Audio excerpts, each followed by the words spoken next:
मेरा नाम अर्जुन है। मैं आपको अपनी पूरी जिंदगी की कहानी सुनाने जा रहा हूँ, जो मेरे दिल से निकलकर आप तक पहुँचेगी।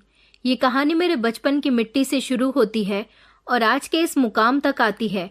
हमारा घर मिट्टी का था, जिसकी दीवारें बारिश में भीग जाती थी और छत पर छप्पर था जो हवा में हिलता रहता था। घर के सामने एक छोटा सा आंगन था, जहाँ माँ शाम को चूल्हे पर रोटियां सेकती थी। पिताजी खेतों में काम करते थे। उनकी कमर हमेशा झुकी रहती, क्योंकि वो सुबह से शाम तक सूरज की तपिश में मेहनत करते थे। माँ मेरे और मेरे छोटे भाई की दुनिया थी। वो हमें अपने हाथों से खाना खिलाती और रात को आंगन में चांद की रोशनी में कहानियां सुनाती। मैं तब 7-8 साल का था जब एक बार मैंने माँ से पूछा कि हमारे पास पैसे क्यों नहीं है। माँ ने हल्के से हंसकर कहा कि बेटा, हमारे पास ईमानदारी है। ये वो धन है जो कभी खत्म नहीं होता। उस वक्त मैं छोटा था, लेकिन उनकी ये बात मेरे मन में पत्थर की लकीर की तरह लिख गई। फिर जब मैं 12 साल का हुआ, पिताजी हमें छोड़कर चले गए। एक दिन खेत में काम करते करते वो गिर पड़े और फिर कभी नहीं उठे। माँ ने आंसू छुपाए और हिम्मत बांधी। वो खेतों में मजदूरी करने लगी और मैंने स्कूल छोड़ दिया, क्योंकि किताबों से ज्यादा हमें रोटी की जरूरत थी। मैंने गांव में छोटे मोटे काम शुरू किए। कभी किसी के लिए लकड़ियां ढोई, कभी दूध की बाल्टियां पहुंचाई, लेकिन माँ की सीख मेरे साथ रही। एक बार एक दुकानदार ने मुझे गलती से 10 रुपए ज्यादा दे दिए। मैंने सोचा कि रख लूं, लेकिन माँ का चेहरा याद आया। मैं वापस गया और पैसे लौटा दिए। वो हंसा और बोला कि तू बड़ा अजीब लड़का है। शायद मैं अजीब था, लेकिन मुझे अपनी ईमानदारी पर गर्व था। फिर जब मैं जवान हुआ तो गांव में रहकर कुछ बड़ा करने का रास्ता नहीं दिखा। मैंने सोचा कि दिल्ली चला जाऊंगा तो घर की जरूरतों को पूरा कर पाऊंगा, और घर के हालात सुधारने का सपना लेकर मैं दिल्ली आ गया। रात के 3 बजे दिल्ली के चांदनी चौक के पीछे वाली गूंजती गलियों में मैं एक साए की तरह होटल से निकला। मेरे हाथ में आधी बची हुई रोटी थी, जेब में सिर्फ 100 रुपए थे और दिल में भूख के साथ एक पुराना सपना था, पेट भरकर पनीर की सब्जी खाने का। जब मैं हरिद्वार से दिल्ली आया था तो एक ही इरादा था कि कुछ पैसे कमाकर वापस लौटूंगा, लेकिन दिल्ली ने मुझे निगल लिया। जैसे ही शहर सपनों को मिट्टी में दफन कर देता है, मेरे कदम लड़खड़ाते हुए होटल के पीछे उस तंग कमरे की तरफ बढ़े जो मजदूरों के लिए बना था। वो गीली दीवारों वाला किराए का कमरा मेरा ठिकाना था। अंदर घुसते ही मैंने एक सांस ली, जैसे बाहर की धूल को शरीर से निकाल रहा हूँ, और फिर ढीला पड़ गया। दीवार पर एक कील से टंगी माँ की तस्वीर मेरी तरफ देख रही थी। उसकी आंखों में अजीब सा भरोसा था, जैसे वो जानती हो कि उसका बेटा कभी कुछ गलत नहीं करेगा। लेकिन मुझे लग रहा था कि मैं हार रहा हूँ। दिन भर होटल के फर्श से लेकर बाथरूम तक साफ करता, गर्म भाप में जलते बर्तन धोता, और जब किचन से पनीर की सब्जी की खुशबू निकलती तो मेरा पेट अजीब से शोर से गड़गड़ाता, चेहरे पर पसीना आ जाता और दिल में सवाल उठता कि क्या यही मेरी किस्मत है। जब सब गहरी नींद में सो रहे होते, मैं चुपके से तकिए के नीचे से प्याज और नमक की चटनी का प्लास्टिक का डिब्बा निकालता, सूखी रोटी को चटनी में डुबोकर चबाने लगता। हर निवाला गले से उतरता तो एक याद ताज़ा हो जाती, माँ के हाथ की रोटी, पिताजी की हंसी और हरिद्वार की वो सर्द रातें जहाँ चूल्हे पर दाल उबलती रहती थी। तभी अचानक दरवाजे पर हल्की सी खटखट हुई। मेरा दिल धड़कने लगा। इस वक्त कौन हो सकता है? मैंने डरते डरते दरवाजा खोला। सामने ही रमेश भाई खड़े थे, होटल के रसोइया। वो कहने लगे कि भूखा मर रहा है क्या? उन्होंने हल्के से हंसकर पूछा। मैं चुप रहा। उन्होंने हाथ में पकड़ा एक अखबार मेरी तरफ बढ़ाया। मैंने खोला तो अंदर एक गरम पराठा था, जिसके ऊपर मक्खन की हल्की परत चमक रही थी। मेरा दिमाग घूम गया। दिल चाहा कि चीख कर माँ को बता दूं कि देखो माँ, सपना पूरा हुआ। लेकिन अगले ही पल एक डर उठा, कहीं ये बचा हुआ खाना तो नहीं किसी ग्राहक की प्लेट से उठाया हुआ। वो कहने लगे कि परेशान मत हो, ये मैंने तेरे लिए ही बनाया था। रमेश भाई की आवाज में सच्चाई थी। मेरी आंखें नम हो गईं। मैंने कहा कि शुक्रिया रमेश भाई। पराठे की खुशबू से कमरा महक उठा। मैंने पहला टुकड़ा मुंह में डाला, जैसे कोई कैदी बरसों बाद आजादी की सांस ले रहा हो, लेकिन साथ ही एक अजीब सा एहसास जकड़ गया। क्या मेरा सपना बस इतना ही था, एक पराठा? पूरी रात मुझे नींद नहीं आई। अगले दिन होटल में खास ग्राहक आया। वीआईपी कमरे को उसके लिए सजाया गया और मुझे वहां की सफाई सौंपी गई। जैसे ही मैं अंदर घुसा, महंगे सेंट और सिगरेट की मिली झुली महक ने मुझे घेर लिया। मैं झाड़ू लगा रहा था, तभी मेरी नज़र बिस्तर के नीचे पड़े एक पर्स पर पड़ी। मेरे हाथ कांप गए। मैंने झुककर उसे उठाया तो उसके अंदर 100 के नोट चमक रहे थे। दिल की धड़कनें तेज हो गईं। ये तो किस्मत का दरवाज़ा था। एक पल को शैतानी ख्याल मेरे दिमाग में आया कि ले चलूं इसे, लेकिन फिर माँ की तस्वीर आंखों के सामने आ गई। उसकी आंखें जैसे कह रही थी कि नहीं बेटा, ये तेरा नहीं है। मैंने पर्स वहीं पर वापस रख दिया और सफाई पूरी करके बाहर निकल आया। शाम को मालिक ने मुझे बुलाया कि तूने पर्स क्यों वापस किया। उसने सीधे मेरी आंखों में देखकर पूछा। मैंने कहा कि माँ ने सिखाया है कि गलत कमाई गले से नीचे नहीं उतरती। मैंने उसे जवाब दिया। वो चुप रहा और फिर बोला कि ऐसे लोग अब कम बचे हैं। मुझे कुछ समझ नहीं आया। मैं बस सर झुकाकर वापस काम पर लग गया। लेकिन वो दिन मेरे लिए यादगार बन गया, क्योंकि उस दिन मैंने सिर्फ प्याज और चटनी नहीं खाई थी, बल्कि मैंने अपनी ईमानदारी को एक बार फिर जीता था। सुबह आम दिनों की तरह शुरू हुई। एक थकी हुई सुबह, कमर में दर्द से टूटता शरीर और होटल के किचन से उठती सब्जी की खुशबू जो मेरे खाली पेट से मजाक कर रही थी। मेरा काम 7 बजे शुरू होता था, लेकिन मैं 6 बजे ही होटल पहुंच जाता ताकि किचन के पीछे बैठकर कुछ पल माँ की यादों में गुजार सकूं। आज होटल के वीआईपी कमरा नंबर 103 की सफाई मेरी जिम्मेदारी थी। वो कमरा खास लोगों के लिए ही था जिनके पास महंगी गाड़ियां होती थी, शायद मेरे जैसे कई घरों का खर्चा चला सकती थी। मैंने झाड़ू उठाई, अलमारी के कोने, बिस्तर के नीचे और सोफे के पीछे की धूल साफ की। लेकिन जब मैं बाथरूम के पास पहुंचा तो मेरी नजर एक चमकती चीज पर पड़ी। एक सोने की चेन, लंबी, भारी और कीमती। मेरे हाथ कांपने लगे।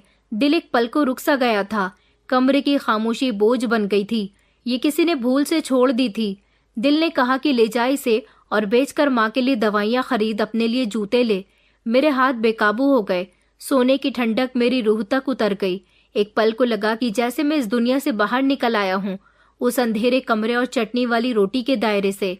लेकिन तभी माँ की आवाज दिल में गूंजी, याद रख बेटा, गलत कमाई गले में अटक जाती है। जो चीज तेरी नहीं वो कभी तेरा सुकून नहीं बन सकती। मेरे कदम पीछे हटे। कांपते हाथों ने चेन को वहीं पर वापस रख दिया। दिल एक कश्मकश में डूब गया, जैसे जमीर सीने से निकलकर आंसुओं में बदलने को तैयार हो। कमरे से बाहर निकला तो पेट फिर खाली था, लेकिन दिल में एक अजीब सा सुकून था। रमेश भाई ने मुझे पीला चेहरा और नम आंखों के साथ देखा तो पूछा, सब ठीक है ना? मैंने हंसकर बात टाल दी। शाम को वही ग्राहक वापस आया। सफेद कुर्ते में एक शांत सा शख्स, साथ में एक जवान लड़की थी, शायद उसकी बेटी। कहने लगा कि कमरे में कुछ भूल गया हूँ।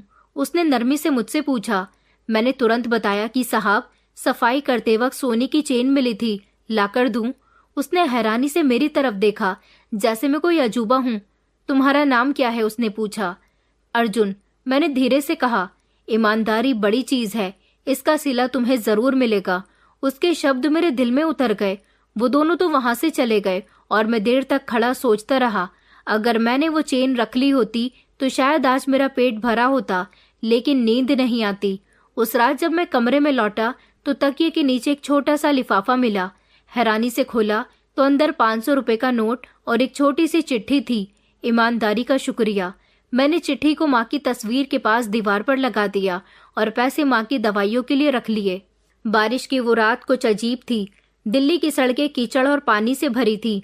मैं थकान से चूर होटल के अंदरूनी कमरे की तरफ बढ़ रहा था, जहां मालिक पन्ना लाल जी अक्सर आराम करते थे। आज से सफाई की ड्यूटी मेरी वहां लगाई गई थी। वो कोई साधारण कमरा नहीं था।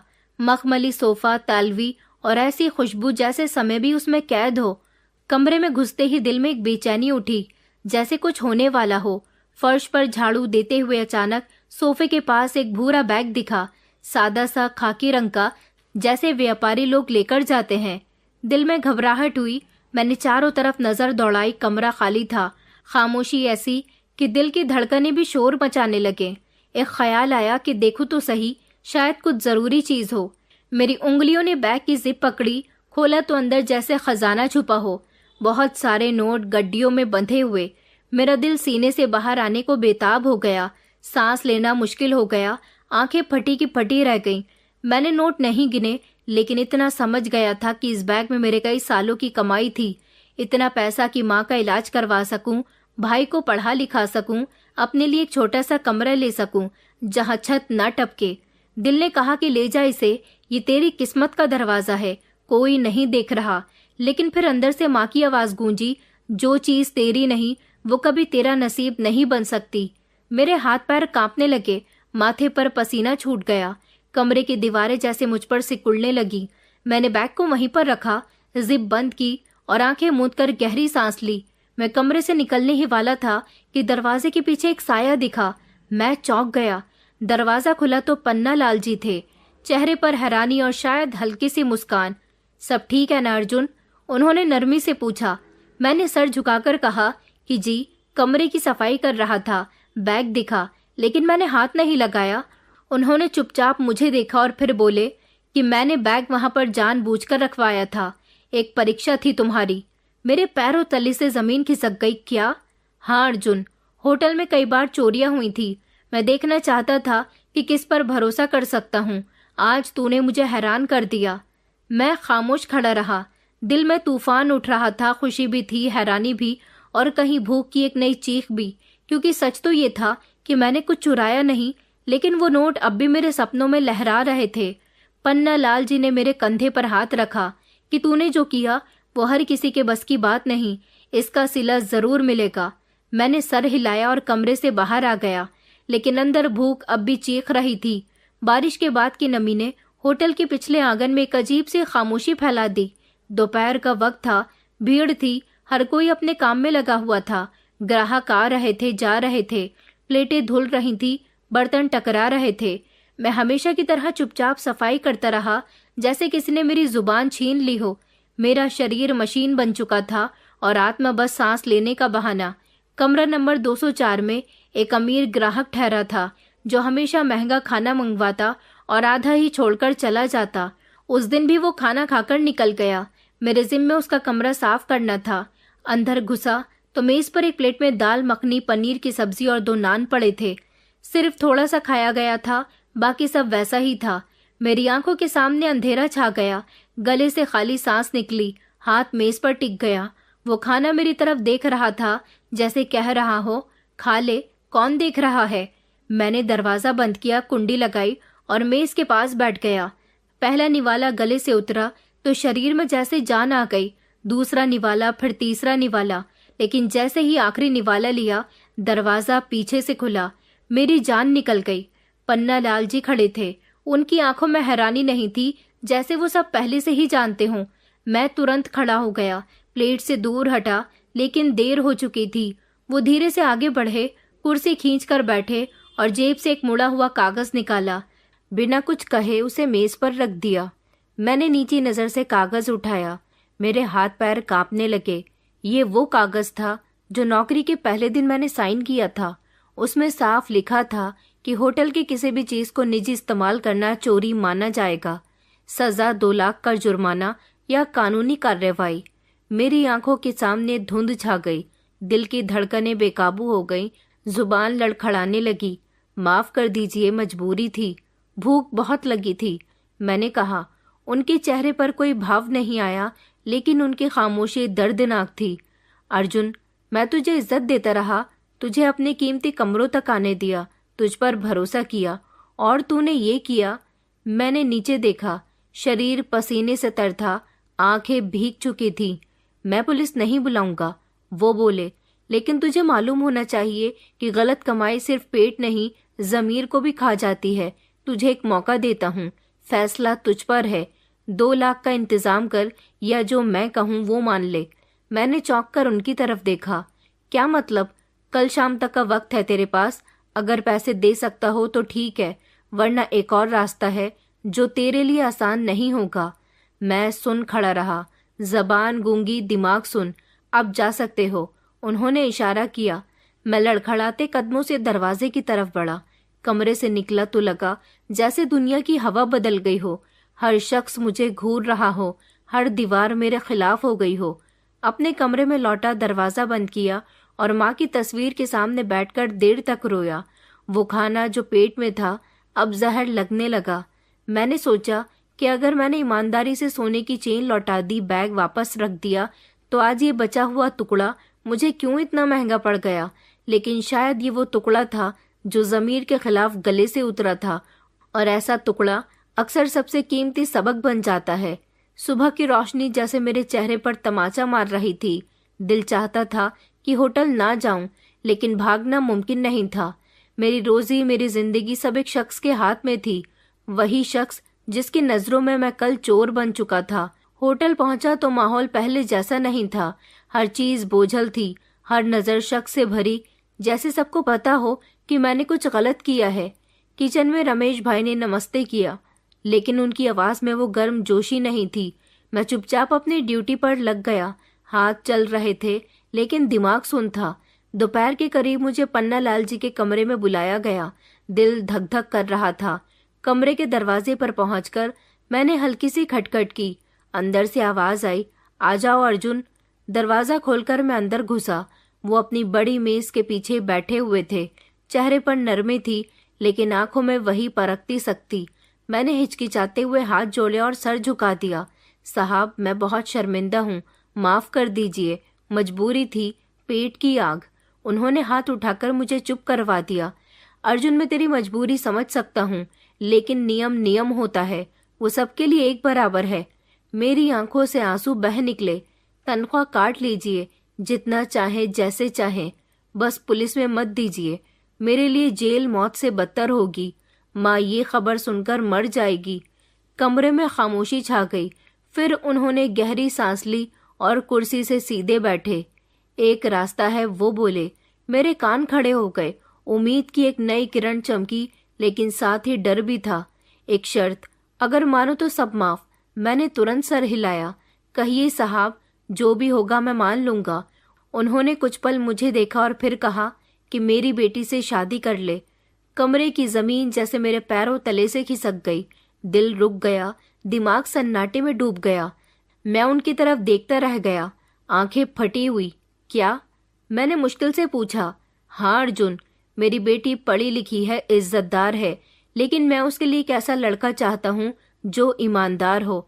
मैंने तुझे कई बार परखा, चेन, पैसे, बैग सब कुछ देखा। तू हर बार पास हुआ सिवाय एक बार के, लेकिन वो भी मैं समझ सकता हूँ।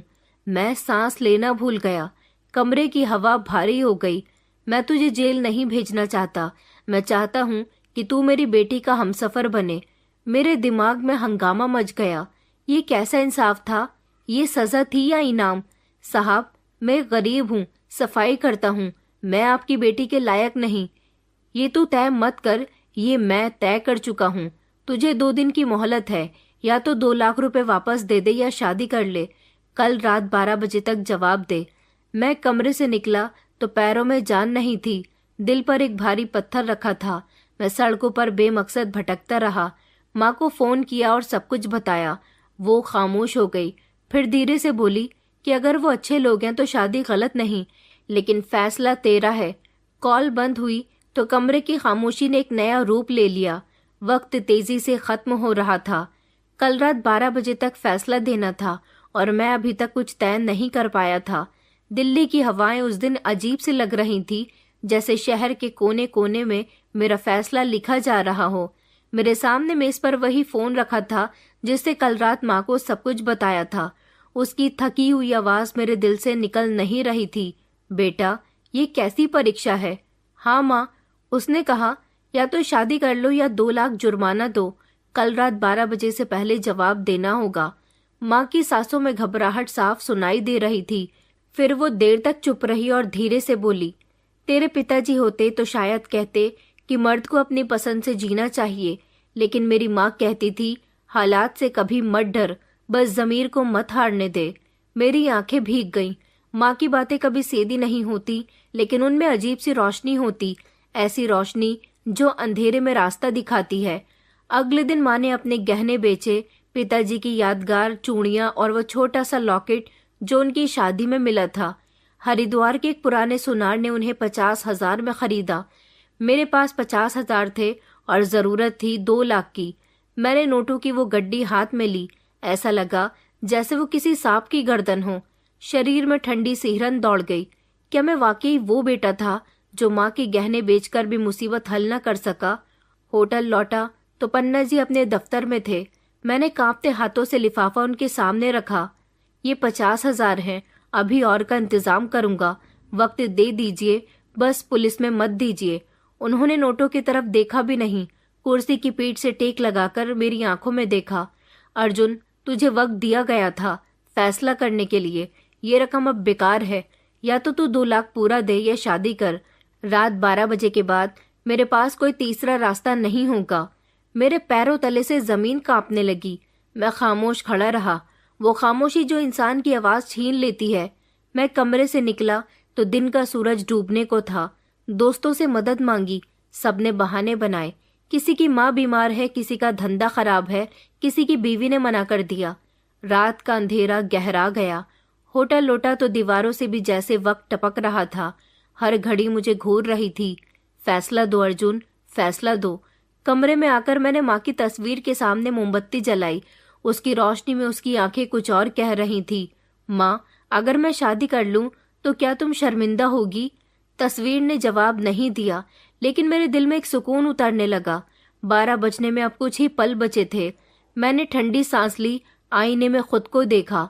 एक साधारण से लड़का जिसका लिबास सादा, चेहरा थका हुआ, लेकिन आंखों में वो चीज थी जो कीमती थी, सच।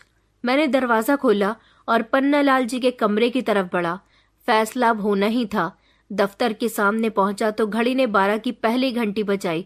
मैंने दरवाजा खटखटाया तो अंदर से आवाज आई, आ जाओ अर्जुन। मैंने दरवाजा खोला। पन्नालाल जी मेज के पीछे बैठे थे।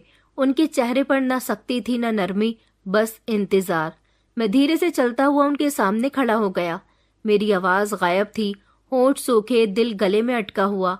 उन्होंने जल्दी नहीं की, बस मुझे देखा और कहा कि फैसला कर लिया।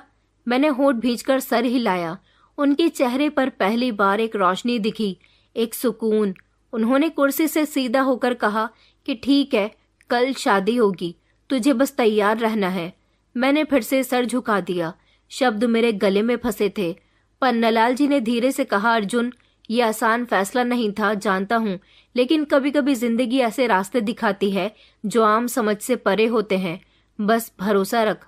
मैंने उनकी बात काटकर पहली बार सवाल किया, साहब एक बात बताइए, वो लड़की, क्या वो मुस्कुराए, एक थकी हुई लेकिन संतुष्ट मुस्कान के साथ, कि कल सब कुछ पता चल जाएगा अर्जुन। अभी इतना ही जान ले कि ये शादी न जबरदस्ती है, न सजा, न एहसान। ये एक फैसला है जो मैंने अपनी बेटी और तेरी ईमानदारी के बीच लिया है।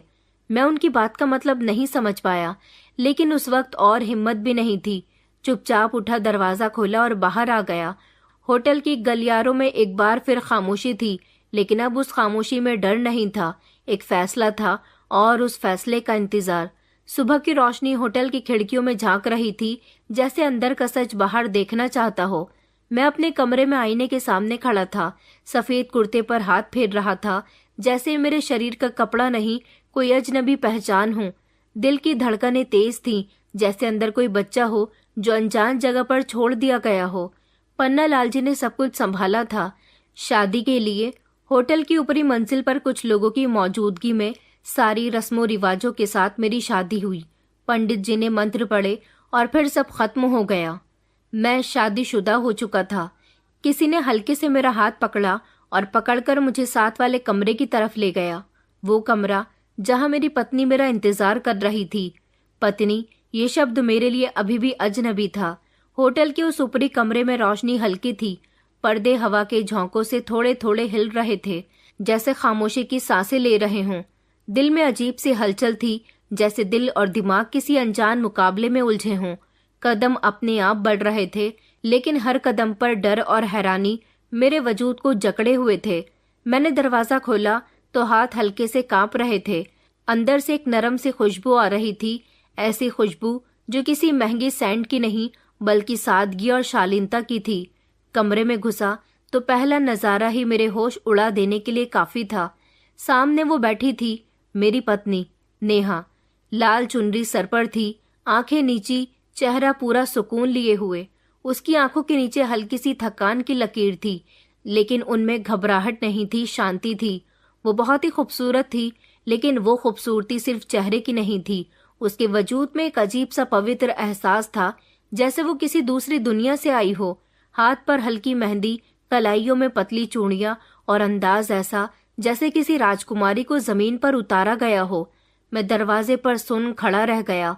मेरे कदम जैसे जमीन में धंस गए। ये वही लड़की थी जिसके बारे में मैंने ढेर सारे ख्याल बनाए थे।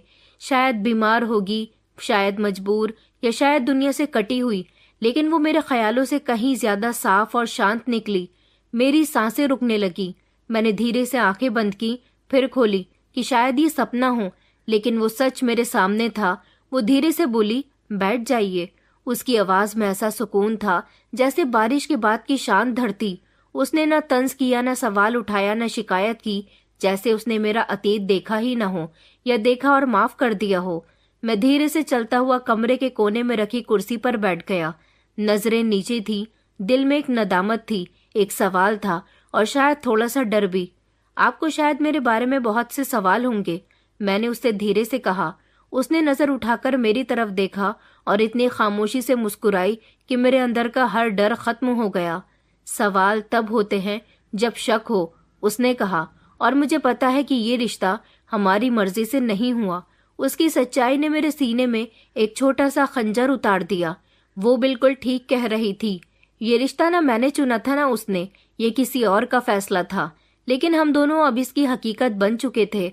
मैं बस इतना जानती हूँ कि अब हम साथ हैं, और मेरे पिताजी ने अगर आपको चुना है तो जरूर कोई वजह होगी। मैंने नजरें उठाकर पहली बार उसकी आंखों में सीधे देखा। वहां कोई शिकायत नहीं थी, सिर्फ एक खामोश समझ थी, जैसे वो जान चुकी हो कि जिंदगी में सब कुछ इच्छा से नहीं होता, कुछ फैसले तकदीर से भी बड़े होते हैं। नेहा, मैं एक साधारण इंसान हूँ, न पढ़ाई, न रुतबा, न कोई बड़ा नाम, बस एक सच्चाई है जिसे मैंने कभी झूठा नहीं होने दिया, और वही तो सबसे बड़ी बात है। अर्जुन, उसने मेरा नाम पहली बार लिया और मेरे शरीर में सनसनाहट दौड़ गई। उस रात हमने ज्यादा बात नहीं की। कुछ पल खामोशी में गुजरे, कुछ नजरों के आदान प्रदान में। कमरे में हल्की रोशनी और पर्दों के हिलने की आवाज के सिवाय कुछ सुनाई नहीं देता था, लेकिन अंदर अंदर एक बदलाव शुरू हो चुका था। वो लड़की जिसे मैंने शक की नजर से देखा था, जिसे मैंने मजबूरी समझा था, वो मेरे लिए सुकून बनने लगी, और मैं जो खुद को हमेशा एक नाकाम साधारण इंसान समझता रहा, उसकी मौजूदगी में पहली बार थोड़ा सा कीमती महसूस करने लगा। ये शादी किसी परंपरा, प्यार या ख्वाहिश की बुनियाद पर नहीं हुई थी, लेकिन उसमें एक अजीब सा सच्चा वादा था जो बिना शब्दों के निभाया जा रहा था।